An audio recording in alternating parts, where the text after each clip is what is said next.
రైతుల పత్రాలు తెచ్చాను, మీ చేతులతో మీరే ఇవ్వండి. వజ్రముని, లేవండి. తండ్రి కొడుకులు చివరి వరకు శత్రువులుగా ఉన్నారన్న చెడ్డ పేరు మనకొద్దు. నాన్న, చిన్న వయసు నుంచి ఒక్క ముద్ద కూడా మీ చేతితో తినలేదు.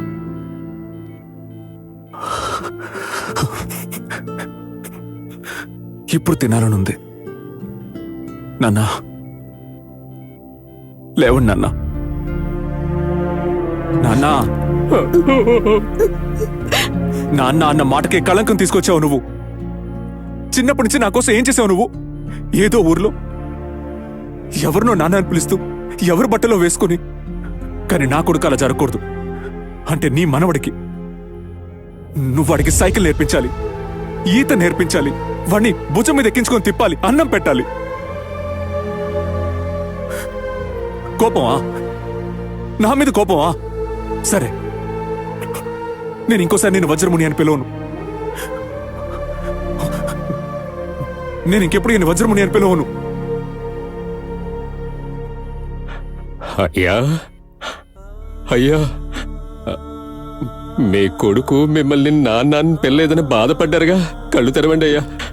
నాన్నని పిలుస్తున్నాడయ్యా. బాబు, ఇంకోసారి నాన్నని పిలు. కళ్ళు తెరవండి అయ్యా. నాన్న, అయ్యా,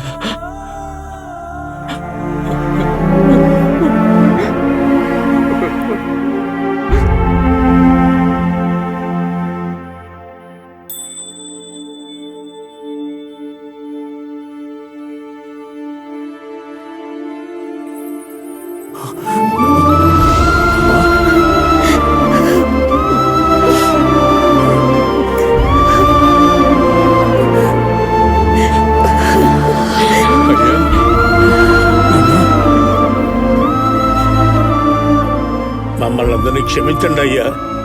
చిన్నగౌడ, మనందరినీ చూసుకున్నవాడు పైనున్నాడు.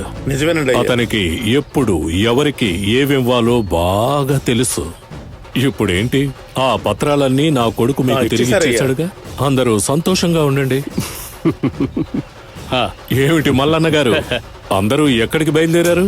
శ్రీరామేశ్వరం. మంచి నిర్ణయమే తీసుకున్నారు. ఒక పని చెయ్యండి, మీకు ఇప్పటికే వయసు అయిపోయింది.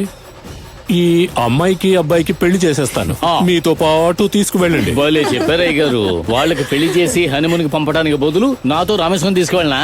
కరెక్టే కదా అయ్యగారు? మేమే పెద్దింటల్లు అడుగుదాం అనుకున్నాము, అది మీరే చెప్పేశారు. నువ్వు ఒక అమ్మాయిని చూసుకో, 2 పెళ్లిళ్ళు చేసేయచ్చు.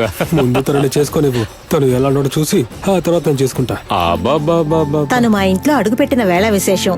పెద్దింటి కోడలైపోయింది. ఒక మంచి ముహూర్తం చూసి మీ ఇద్దరికి పెళ్లి చేస్తాం. నాన్న, రా, ఒక స్టెప్ వేద్దాం. రే, మా తరం స్టెప్సే వేరు, మీ తరం స్టెప్స్ వేరు. నువ్వు చెయ్యవయ్యా, నేను చూస్తూ ఉంటాను. నువ్వు స్టెప్ వేస్తే అందులో ఉన్న మధ్యాహ్నం వేరు. రా నాన్న, రా.